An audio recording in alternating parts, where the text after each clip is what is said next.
ಸರ್ವರಿಗೂ ನನ್ನ ನಮಸ್ಕಾರ. ನನ್ನ ಹೆಸರು ಸಂತೋಷ್ ವಿಪಿಸೆ. ಹಾವೇರಿ ಜಿಲ್ಲೆ 78ನೇ ಸ್ವಾತಂತ್ರ್ಯೋತ್ಸವದ ಅಂಗವಾಗಿ ಗಣಕರಂಗ ಧಾರವಾಡ ಸಂಸ್ಥೆ ಆಯೋಜಿಸಿರುವ ಪ್ರಕರಣಗಳು ಕಿರುಗಥಾ ಸ್ಪರ್ಧೆಗೆ ನನ್ನ ಕಿರುಗತೆಯ ಶೀರ್ಷಿಕೆ ದುರಾಶೆಯ ಪ್ರಕರಣ.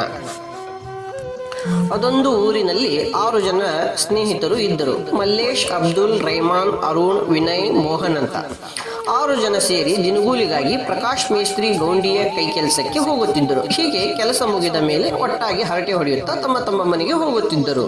ಒಂದು ದಿನ ಅರುಣ್ ಎಷ್ಟು ದಿನ ಅಂತ ಈ ದಿನಗೂಲಿ ಕೆಲಸಕ್ಕೆ ಹೋಗೋದು, ಬೇರೆ ಏನಾದ್ರೂ ಮಾಡೋಣ ಅಂತಾನೆ. ಇದಕ್ಕೆ ಅಬ್ದುಲ್ ಮತ್ತು ವಿನಯ್ನು ಹೌದು ಕಣು ಅಂತಾರೆ. ಹಾಗಾದರೆ ರಹಮಾನ್, ಮಲ್ಲೇಶ್, ಮೋಹನ್ ಏನು ಮಾಡೋದು ಅಂತ ಕೇಳುತ್ತಾರೆ. ಎಲ್ಲರೂ ಒಟ್ಟಾಗಿ ಏನಾದ್ರೂ ಒಂದು ಕೆಲಸ ಮಾಡೋಣ ಅಂತ ಅರುಣ್ ಹೇಳ್ತಾನೆ. ನೋಡ್ರು, ಸುಮ್ಮನೆ ಗೊತ್ತಿಲ್ಲದ ಕೆಲಸಕ್ಕೆ ದುಡ್ಡು ಸುರಿದು ನಾವೇ ಕಿತ್ತಾಡ್ಕೊಂಡು ಮಾಡುವ ಕೆಲಸ ಆದ್ರೆ ನಾವಲ್ಲೇ ಅಂತಾನೆ ಮೋಹನ್. ಹೌದು ಕೊಂಡ್ರು ಅಂತಾನೆ ಮಲ್ಲೇಶ್. ಅಷ್ಟರಲ್ಲಿ ಪ್ರಕಾಶ್ ಮೇಸ್ತ್ರಿ ಬಂದು ಸಿಮೆಂಟ್ ಕಲಿಸಿಕೊಡುವುದು ಬಿಟ್ಟು ಇಲ್ಲಿ ಫಾಲ್ತು ಕುಂತು ಟೈಮ್ ವೇಸ್ಟ್ ಮಾಡಿದ್ರೆ ಪಗಾರ ಕಟ್ ಮಾಡುತ್ತೇನೆ ಅನ್ನುತ್ತಾ ಗದರಿಸಿದ ಕೂಡಲೇ ಎದ್ದು ಮನಸ್ಸಿನಲ್ಲಿ ಬೈಯುತ್ತಾ ಮತ್ತೆ ಕೆಲಸ ಮುಗಿಸಿ ಸಂಜೆ ಹೋಗುವಾಗ, ನಾಳೆ ಎಲ್ಲರೂ ಜಲ್ದಿ ಬಂದ್ರಲೇ, ಒಂದು ಹಳೆ ಮನೆ ಕೆಡೋದೈತಿ ಅಂತಾನೆ ಮೇಸ್ತ್ರಿ. ಆವಾಗ ಮೋಹನ್ ಕೇಳುತ್ತಾನೆ, ಮೇಸ್ತ್ರಿ ಯಾವ ಮನೆ ರೀ ಅಂತ. ನಿಮ್ಗೆ ಯಾಕಿರ್ಲಿ, ನಾಳೆ ಸುಮ್ಮನೆ ಬರಲಿ ಅಂತಾನೆ ಮೇಸ್ತ್ರಿ. ಎಲ್ಲರೂ ಹೂ ಮೇಸ್ತ್ರಿ ಅಂತ ಹೋಗುತ್ತಾರೆ. ಮಾರನೇ ದಿನ ಮುಂಜಾನೆ ಬೇಗ ಎದ್ದು ಎಲ್ಲರೂ ಪ್ರಕಾಶ್ ಮೇಸ್ತ್ರಿ ಜೊತೆ ಹೋಗುತ್ತಾರೆ. ನೋಡ್ರಲ್ಲೇ, ಪಾಳು ಬಿದ್ದ ಹಳೆ ಮನೆ ಐತಿ, ಸಾವುಕಾರ 3 ದಿನಕ್ಕೆ ಮುಗಿಸ್ರಿ ಅಂದಾನ. ನಾನು 1 ವಾರ ಆಗ್ತೈತಿ ಅಂದೇನಿ, ನೀವು ಹಂಗ ಹೇಳ್ರಿ ಅಂತ ಹೇಳಿ ನಾನು ಹಳೆ ಬಿಲ್ಡಿಂಗ್ ಕೆಲಸ ಎಲ್ಲಿಗೆ ಬಂದಿದೆ ನೋಡಿ ಬರ್ತೀನಿ ಅಂತ ಹೋಗುತ್ತಾನೆ. ಒಬ್ಬೊಬ್ರು ಒಂದೊಂದು ಕಡೆಯಿಂದ ಕೆಲಸ ಶುರು ಮಾಡುತ್ತಾರೆ. ಮೋಹನ್ಗೊಂದು ತಾಮ್ರದ ಸಣ್ಣ ಶೀಲಾಗಿದ್ದ ಗಿಂಡಿ ಸಿಗುತ್ತೆ. ಅದನ್ನು ನೋಡಿ ಎಲ್ಲರೂ ಬಂದ್ರಲ್ಲೇ, ನನಗೇನೋ ಸಿಕ್ಕೈತಿ ಅಂತ ಕರೆಯುತ್ತಾನೆ.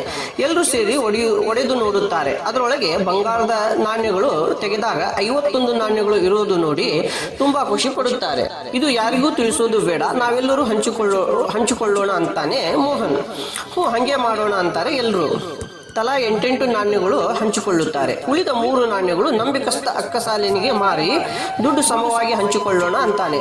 ಅರುಣ್, ಬೇಡ ಕಣೋ, ಸ್ವಲ್ಪ ದಿನ ಹೀಗೆ ಕೆಲಸಕ್ಕೆ ಹೋಗುತ್ತಾ ಕ್ರಮೇಣವಾಗಿ ಮಾಡೋಣ ಅಂತಾನೆ ಮೋಹನ್. ಉಳಿದ 4 ಜನ ಸ್ನೇಹಿತರು ಅರುಣ್ ಹೇಳುವುದು ಸರಿ ಇದೆ ಅಂತಾರೆ. ನೋಡಿ, ನಾ ಹೇಳುವುದು ಕೇಳಿ, ಇದು ನನಗೆ ಮೊದಲು ಸಿಕ್ಕಿದ್ದು, ಕೈಗೆ ಒಂದು ತುತ್ತು ಬಾಯಿಗೆ ಬರದ ಹಾಗೆ ಮಾಡಿಕೊಳ್ಳುವುದು ಬೇಡ, ದಯವಿಟ್ಟು ನನ್ನ ಮಾತು ಕೇಳಿ ಅಂತಾನೆ ಮೋಹನ್. ಏನು ನನಗೆ ಸಿಕ್ಕಿದ್ದು ಅಂತೀಯಾ, ನಾವೆಲ್ಲರೂ ನೋಡಿದ್ದು ಅಂತಾನೆ ಅರುಣ್. ಹೌದು ಅಂತ ಅಬ್ದುಲ್, ವಿನಯ್, ರಹಮಾನ್ ಕೂಡ ಹೇಳುತ್ತಾರೆ. ಅಷ್ಟಕ್ಕೆ ಬಿಡದೆ ಅರುಣ್ ಮೋಹನನ ಕುತ್ತಿಗೆ ಪಟ್ಟಿಗೆ ಹಿಡಿದು ಮುಚ್ಚಿಕೊಂಡಿದ್ದರೆ ಸರಿ, ಇಲ್ಲ ಅಂದ್ರೆ 5 ಜನ ಸೇರಿ ನಿನ್ನನ್ನ ಇಲ್ಲೇ ಮಣ್ಣು ಮಾಡಿ ನಿನ್ನ ಪಾಲು ನಾವೇ ಹಂಚಿಕೊಳ್ಳುತ್ತೇವೆ, ಹುಷಾರಂತಾನೆ. ಮಲ್ಲೇಶ್ ಮಧ್ಯ ಭಾಗವಹಿಸಿ, ನಾನು ಮಾತ್ರ ಯಾವಾಗಲೂ ಮೋಹನ್ಗೆ ಬೆಂಬಲವಾಗಿ ನಿಂತುಕೊಳ್ಳುವುದು, ಅದಕ್ಕೆ ಮೋಹನ್ ಹೇಳುವುದು ಸರಿ ಇದೆ ಅಂತಾನೆ. ಹೀಗೆ ಮಾತಿಗೆ ಮಾತು ಬೆಳೆದು ಹೊಡೆದಾಟ ಶುರುವಾಗುತ್ತೆ. ಮೋಹನ್ ಮತ್ತು ಮಲ್ಲೇಶ್ ಇನ್ನುಳಿದ 4 ಜನ ಸ್ನೇಹಿತರು ತುಂಬಾ ಹೊಡೆದು ಅವರ ಕೈಯಲ್ಲಿರುವ ಬಂಗಾರದ ನಾಣ್ಯಗಳನ್ನು ಕಿತ್ತುಕೊಂಡು ಊರು ಬಿಡೋಣಂತ ಪ್ಲಾನ್ ಮಾಡ್ತಾರೆ. ತುಂಬಾ ಏಟು ಬಿದ್ದ ಕಾರಣ ಮಲ್ಲೇಶ್ ಅಲ್ಲೇ ಪ್ರಾಣ ಬಿಡುತ್ತಾನೆ. ಮಲ್ಯ, ಏಳು, ನಿನಗೇನು ಆಗಲ್ಲ, ಏಳು ಅಂತ ಅವನು ಎತ್ತಿಕೊಂಡು ಮೋಹನ್ ಅಳುತ್ತಾ ಸರ್ಕಾರಿ ಆಸ್ಪತ್ರೆಗೆ ಸೇರಿಸುತ್ತಾನೆ. ಆದರೆ ಮಲ್ಲೇಶನ ಉಸಿರು ನಿಂತು ಬಿಟ್ಟಿರುತ್ತೆ. ಮೋಹನ್ ಸಾವಿಗೆ ಕಾರಣರಾದ ಘಟನೆಯ ಬಗ್ಗೆ ಇನ್ಸ್ಪೆಕ್ಟರ್ ರವೀಂದ್ರ ಸರ್ಗೆ ತಿಳಿಸುತ್ತಾನೆ. ಅವರು ಊರು ಬಿಡುವಷ್ಟರಲ್ಲಿ 4 ಜನ ಸ್ನೇಹಿತರನ್ನು ಹಿಡಿದು ನಿಧಿಯ ದುರಾಶೆಯ ಪ್ರಕರಣ ದಾಖಲಿಸಿಕೊಂಡು ನ್ಯಾಯಾಲಯಕ್ಕೆ ಒಪ್ಪಿಸಿ 4 ಜನರನ್ನು ಜೀವಾವಧಿ ಶಿಕ್ಷೆ ಕೊಡಿಸುತ್ತಾರೆ. 2 ಸ್ನೇಹಿತರು ದಿನಗೂಲಿಯವರಾದ ಕಾರಣ ಮೋಹನ್ಗೂ ಮತ್ತು ಮಲ್ಲೇಶನ ಕುಟುಂಬಕ್ಕೆ ಸರ್ಕಾರದಿಂದ ಪರಿಹಾರ ನಿಧಿ ಕೊಡಿಸುವ ಜವಾಬ್ದಾರಿ ಇನ್ಸ್ಪೆಕ್ಟರ್ ರವೀಂದ್ರ ವಹಿಸಿಕೊಳ್ಳುತ್ತಾರೆ. ನನ್ನ ಸಣ್ಣ ಕಥೆ ಮುಕ್ತಾಯ. ಸರ್ವರಿಗೂ ಧನ್ಯವಾದಗಳು.